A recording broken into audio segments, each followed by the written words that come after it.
right, we did it, guys.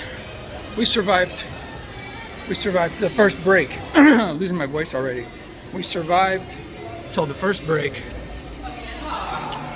3 levels down. Managed to take my stack of 40,000, and ran it all the way down to 14,000. So 40 to 14. But then good news is we flopped a baby flush, won that pot, got a very lucky 10 on the river to complete a Broadway straight, 10 Jack Queen King Ace on the river in a big pot against the guy that flopped trip 8s. So got lucky there. Strips jamming.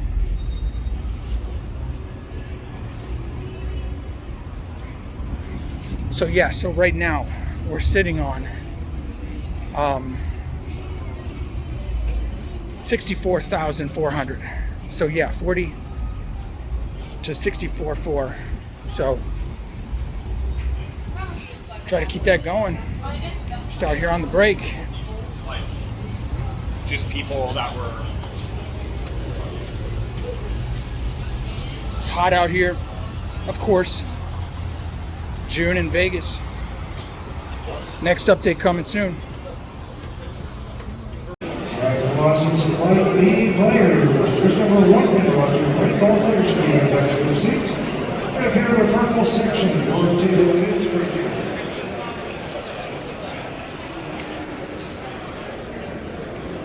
All my French friends here, mes amis français, let's all rise for the national anthem of France, La Marseillaise.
It's been like 5 or 6 years since I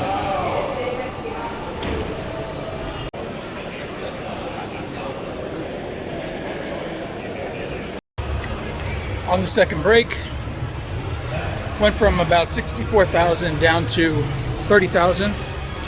Now I got 33,000, so not too good.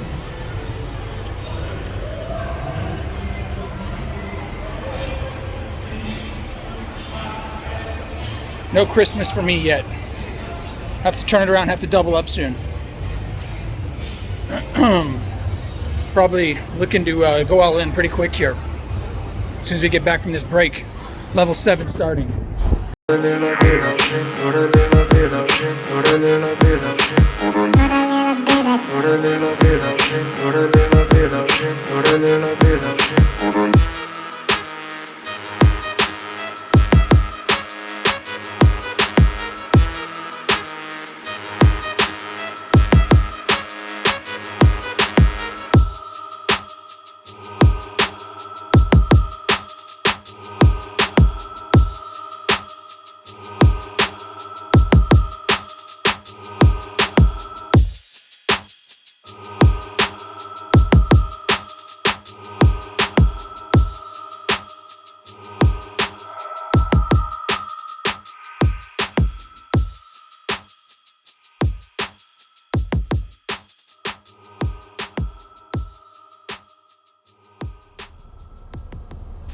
But wait, we see you walking, and there's no big crowd around you. And now you're in the car, and it's dark? What does that mean? Does that mean you're eliminated from the tournament? Ding, ding, ding. If you said yes, you're correct. I'm eliminated from the tournament. No good. Level 8. And if you can't hear me very well, it's because the air conditioning is on, because it's 104 and it's probably like 110 inside my car. And it's only dark because we're in the parking garage. It's only 4 o'clock. We got eliminated right at about, well, it's 4:15. We got eliminated about 4 o'clock. So,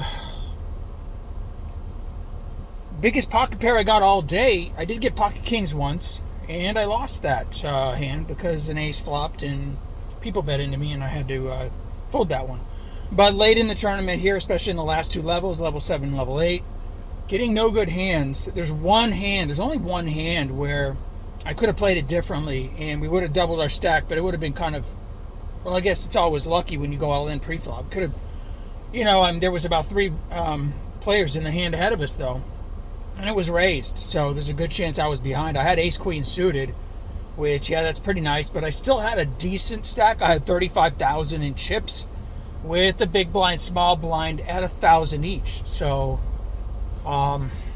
it's close there. If it was ace-king suited, there's not even a decision to be made. I go all in. Ace-queen suited with a raise and a call in front of me. Pretty big raises, too. 6,000, 6,000. 6,000 raise, 6,000 call. Someone could be already playing an ace-king. And if you don't, the suit doesn't matter if you don't catch the clubs. So the flop was garbage on that board. Then I think like a king or a queen came on the turn. So we were still dead. There were no clubs. And then a river ace came out. So that's the hand where if we would have gone with it, we would have rivered it. We would have doubled because nobody else had an ace. But, that's kind of a long shot. That was kind of one where I'd like to play it again, but I don't like to jam all in yet until I'm in about that 20 big blind range. So 20 big bets, So we did get there. We got down to about 25,000. The blinds went up. The blinds were, I think they were, what the heck were they? Were probably, I don't have the structure in front of me. They were either like 1,200 or 1,400. Because in this tournament, the big blind was the same size as a small blind once you get into these later levels, level 7, level 8. So definitely we're looking for something decent. And nothing great came. So it came around to us where we were on the button, last act. There was a raise to 25. It was a small raise. It was a raise to like 2,500 or 3,000. And there were a couple of callers. We looked down, and we have 10 jack of clubs. So that's pretty good. And the reason why there's not high cards, no ace king, no ace. But the reason that's a decent hand to go with all in is because with 10 jack and 10 jack suited, it's less likely your opponents have those cards in their hands if they're going to call your all in. They probably have ace king, king queen, ace jack. Ace jack would be bad. But the reason you want them to have something else like that, and they're not going to call you if they have worse, unless they have a small pocket pair, which again we're fine with because we have 2 live cards. You want to have 2 cards such that if you hit either one of them on the flop, you can win the pot. So anyway, long story short, we go all in with the 35,000. It's down to one guy to make his decision. Other people folded, and he's thinking for a while. And I said, okay, at least he didn't snap call us. He doesn't have ace king, ace queen. He would have called us. He doesn't have aces or queens or kings. He finally calls, and he's got king 10. So we've got jack 10 suited. He's got king 10 offsuit, and a 10 flops. And it's like, okay, this is no help for us. We need the jack. We don't hit the jack, we're gone. We need the jack. I'm surprised he called with the king 10 offsuit. 35,000 was still, it's a pretty good chunk. He had probably 80, 90,000, so it was a pretty good size of his stack too to call. But he's only up against me. He's just got it's a 50-50. He's probably hoping I have a small pair. But if I have ace king or king queen or king, any of those king black, whatever hands, I've got him dominated. But it turns out he's got us dominated with the king 10, so 10 jack. Okay, we're out. No jack came, so that's the way it is. It was okay. It was cool, but we didn't get on that good rush. The best hand was hitting a straight on the river. No big hands though throughout the, I didn't get to play any big complicated hands where there was a lot of real. There was one where I had ace 5 and the flop is 3-3 ace. Okay, hey, that's pretty good. And the pot was fairly decent size. I'm up against this other lady and she was a pretty tight player. A 5 came out, so I've got a bigger 2 pair now. It checked over to me. She had raised it pre-flop, I think. I can't remember the whole action. The 5 should be pretty good for me. On an ace 3-3-5, and it was in like level 3. It was pretty early. She goes all in, and she's got a decent stack. It would have taken 70-80% of my stack at that time. So what is she doing right there? Does she have? I mean, if she has ace king, ace queen, I have her beat already with the ace 5. She could get lucky on the river though and knock and almost obliterate my stack. Did she somehow have that 3? Does she have ace 3? I don't know, because I folded because the bet was so big. That's the one that I think about. I could have called that one. There wasn't too many spots like that though. It was pretty straightforward. I know, it's weird. I never flopped a 3 of a kind. I never made a set once. The whole tournament, I didn't make a set. I had a lot of draws, and you can't win the pots. I had a royal flush draw. I flopped a royal flush draw. I flopped 4 to the royal. At one point, I had ace king suited, ace king of spades, and a freaking 10 queen ace king. I had ace king of spades, a 10 queen of spades flopped. So we need the jack of spades, or any spade for the nut flush, or any jack for the straight. And there's 4 big pots big. It's bet, call. I call. It was too early to get it all in. It's too early in the tournament to get it all in. The turn comes nothing, and then a bet, call. The pot's growing. There's more bets, more calls, like 5,000-6,000. When I had like 50,000 in chips. So I'm calling, hoping to hit this, and hoping, hey, if I hit that royal, it's possible when you're down to 1 card. If I hit that royal and somebody else has that flush, we're going to double our whole stack up. It never came. We never hit. We had a lot of big flush draws that with those flush draws, if they're betting big enough, you can go all in. But if they're betting sort of mid-range, you want to try to call to hit that. Never hit any of them, really. So, couldn't get anything going to build a big stack. So, no flopped sets. Never got pocket aces once. It's kind of weird. Not that that's a big deal. It just was weird statistically. You think you're going to get it when you play for 6 hours. You might get it once, or at least. Never got pocket queens or pocket jacks. We got pocket kings once. That was it. So I'm just ranting because that's what happens after the tournament. I'm trying to think everything through, and I rant. I go back over it in my mind, but it wasn't. There was a couple of spots, like I talked about, that I could have done something a little different. But when you're in the spot, you never know. With the ace queen suited, I would have hit it, but I would have hit it on the river. There was a couple of spots like that where I folded. I folded ace king. And I would have got toasted. Another guy had pocket aces, and it was raised pre-flop. So if I go with the ace king there, I'm gone anyway. So yeah, I'm okay with the way I played. A couple spots I could play different, but again, that's hindsight. That's hindsight. Who knows? But the 10 jack could have worked out. This guy went with it with king 10. So I'm tired. It's so hot out. Burnout. Thanks for watching, though. That's it. World Series of Poker. I don't think there's a way I could play another one. If I do, you guys will know. But I got no bankroll right now, so maybe this year I'll get it. I'll try to get going and play a lot more cash games. So I could try to build something up because I do love playing the tournaments. But man, if you don't have a bankroll, they eat you up. It's tough to cash in tournaments, I'm watching Negreanu's blog, Daniel Negreanu, and like the first 10 or 11 straight tournaments he played, he was on a pretty dry spell there as well, and so the pros, man, they have these dry streaks as well, and especially in tournaments, it is so tough. You got to get on, and it's streaky. You can get on a really good streak. I noticed that, when I've done well in tournaments, I can cash in 2 or 3 of them in a row, but that's going to do it. I'm going to wrap it up, I think. Got to drive home now. No Ubering tonight. Probably Uber tomorrow. So, Thanks for watching. I will see you guys later. Let me know in the comments if you guys are playing in any of the events at the World Series of Poker. There's some good ones. There's some good fun ones. You can qualify online for some of them as well. So check it out. I'll see you guys. Thanks for watching. Later.